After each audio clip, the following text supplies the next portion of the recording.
तुला काय वाटतं पण मग डायबिटीज आणि ओबेसिटीमध्ये प्रिव्हेलिंग मिथ्स काय आहेत? आय थिंक डायबिटीजची आधी बोलू, की औषध आयुष्यभर घ्यावं लागेल. हा एक स्टँडर्ड मिथ असतो.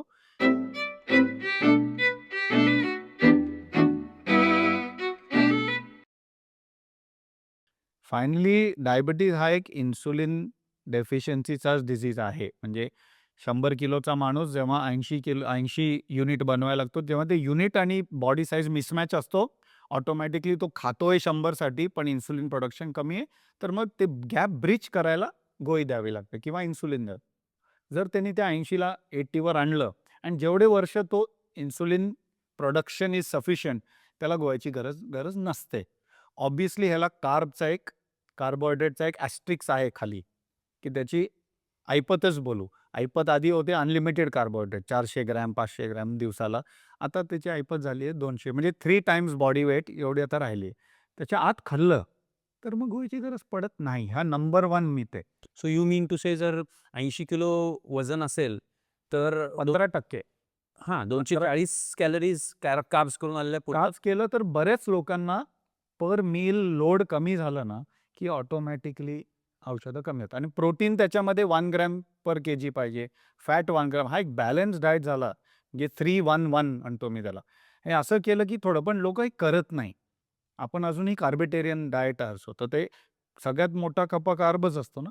तर हा एक फर्स्ट आहे, की आणि एंडोक्रिनॉलॉजिस्ट आर नॉट रॉंग. त्यांचा विचार कसा आहे, की हा डाएट बदलणार नाहीये आणि हा एक कॅलरी इन्फ्लेटेड एन्व्हायर्नमेंट प्लस जेनेटिक्समध्ये असल्यामुळे डायबिटीज प्रोग्रेस होणार आहे. तर better to have one metformin on his head or take insulin जे काय सिच्युएशन आहे. तर एंड ऑफ द डे एक माझ्या हिशोबाने एक 5, 10, 15 वर्ष सुद्धा तुम्ही खेचला by controlling your diet, losing the weight, quality of life नंतर फार सुधारणार. आणखी काही नाही. ते मेडिसिन्सचे काय असे लेजेंडरी साइड इफेक्ट्सची जास्त विचार करायची गरज नाहीये. मेडिसिन फ्री लिव्हिंग आपल्याला जेवढे वर्ष करता येईल, there is no harm. That बाकी शुड बी द गोल. जेवढे त्याला आय थिंक पीटर ॲटिका त्याला म्हणतो ना, he calls it life span versus health span. तर तुमचं लाईफ स्पॅन 90 असेल, पण हेल्थ मे बी 60ला संपली किंवा 40ला. तर त्याच्यानंतर औषधं आहेत ना gap. Allopathy has answers for almost anything. घ्यायला काय वाईट नाहीये. But end of the day dosage वाढतोय का? कारण तुम्ही डाएट बदलत नाही आहात. सो थोडंसं डाएट बदला, थोडं एक्सरसाइज चालू करा. हा एक मिथ आहे डायबिटीजचा, की औषध बंद होत नाही, इन्सुलिन बंद होत नाही. होतं, but conditions apply. Second myth is की फार एक्सरसाइज करून शुगर कंट्रोल होतो. हे मी खूप लोकांना बघितलंय, मॅरेथॉन पळणार, कार्डिओ लय करणार. कार्डिओ नाही करायचं खूप ॲज अ डायबिटिक. कार्डिओनी कार्ब्सचा बिल वाढतो. कार्बचा बिल वाढलं तर तुम्ही खाणारच आणि हाऊ ते HbA1c वाढणार आहे. तर हा एक सेकंड मिथ आहे, की डायबिटिक झालं की मी रनिंग चालू करणार. वॉकिंग आपला नॅशनल एक्सरसाइज. वॉकिंग तर काय वॉकर आणि जॉनी वॉकर हे 2 आपले नॅशनल एक्सरसाइज आणि नॅशनल ड्रिंक दोन्ही आहे. But end of the day काय आहे, की वॉकिंग एक सीमापर्यंत ठीक आहे. ज्या लोकांना कार्डियाक कंडिशन आहे किंवा काही त्रास आहे, स्पायनल इश्यू आहे, चालतात. कारण दॅट इज सेफ. पण त्याच्यापुढे आय ऑल्वेज बिलीव्ह की त्याच्यापुढे पण बरेच व्यायाम आहेत. म्हणजे वॉकिंगनी जो आम्ही म्हणतो ना मेडिकलमध्ये सार्कोपिनिया जो आहे, तुमचा जो मसल डेफिशियन्सी आहे, तो करेक्ट नाही होणार आणि याला मी नाव ठेवलंय ना, मध्य प्रदेश. तर ते वॉकर्सना सगळ्यांना मध्य प्रदेश बाहेर आलेलं असतं. तर तुम्ही व्यायाम केलं लोअर बॉडी, एनर्जी स्टोरेज झालं अपर बॉडी. तर हा एक मिसमॅच चालू राहतो. तर थोडं योगा किंवा थोडंसं जिम ॲड केलं की अपर बॉडी पण शेपमध्ये राहतो. बाकी काही नाही. हे 2 मेन मिथ असतात, की एक्सरसाइज करून शुगर कमी करतो आणि औषध बंद नाही होऊ शकत. What do you feel? How much is genetics and how much is lifestyle? मला जेवढं वय वाढत गेलं, I start leaning towards now 60-40 at least. So जे 60 is genetics. Genetics. So we all have to understand that one day it is going to catch us. Yes. Lifestyle will help us in delaying it. ते म्हण आहे ना नीरज, की genes the genes are loaded, the lifestyle pulls the trigger. Wow. असं म्हण असतं, की तुमचे जीन्स लोडेड आहेत. ते थर्ड जनरेशन लोडिंग आहे. तुम्ही किती दिवस तुमचं एन्व्हायर्नमेंट म्हणजे ते you will stay like a monk. मी एकदाच जेवणार, हे करणार, तेल कमी खाणार. किती दिवस? मी बाहेरचं जेवण नाही खाणार.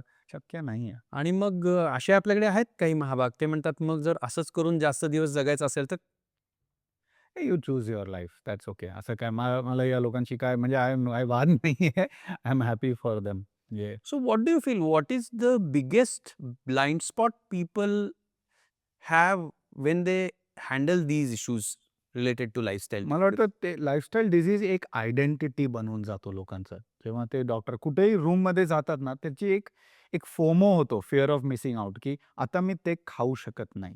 तो एक फर्स्ट आता कोलेस्ट्रॉल आला, की लोकं ऑटोमॅटिकली तेलकट गोष्टी खात नाही. खाऊ शकत नाही किंवा खात नाही ह्याच्यामध्ये एक चॉईस आहे. आता सेकंड असलं का डायबेटिक, तो गोड गोष्टी बघतो, "अरे, अरे, ते नाही खाऊ शकत." आता कोणाला किडनी इश्यू आहे, तो आधी प्रोटीन शोधत असतो. तर ही जी मनस्थिती आहे ना, की I am now I can't eat something, तर मला एक हँडिकॅप झालेलं आहे. तुम्ही एक ॲथलीटला त्याच रूममध्ये घेऊन जा. तो तसंही तेलकट खाल्लं नसतं. त्यांनी जर त्या प्रोटीनवरती एवढं तेल लावलं असतं त्या चिकन टिक्कावर, त्यांनी एनिवेज खाल्लं नसतं.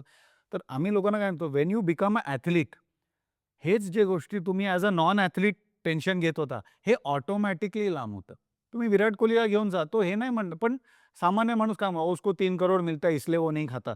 अरे विषय तो नाही आहे. विषय हा आहे, की त्यांनी डिसिप्लिन का बनवलंय? त्याला प्रेम आहे ना त्याच्या गेमशी. तू पण प्रेम कर तुझ्या कुठल्याही गेमशी. ऑटोमॅटिकली हे सगळ्या गोष्टी असे दिसतात, की खाल्लं ना बाबा 40 वर्ष. काय सोडलंय आम्ही? जगाच्या आईस्क्रीम खाल्लेत, जगात फिरून सगळं खाऊन झालेलं आहे. Now you start acting your age. कारण जीन्स लोडेड आहेत. नाहीतर माझं एक फेमस म्हण असतं, choose your parents very carefully. ते जर नाही केलं, तर मग रिस्पेक्ट द्यायचा बॉडीला. कारण ते ते त्याची चूक नाहीये. तुम्ही तोंड बंद करत नाही, प्लस तुमच्या जीन्समध्ये आहे, तर मग where is the debate? So it's not only just sugar, it's not only the genes. I think it's the whole lifestyle which is causing modern all life, this. The modern life, yes. Urbanisation सगळं. I think let us move to now understanding your approach of handling these diabetes, obesity, and lifestyle diseases.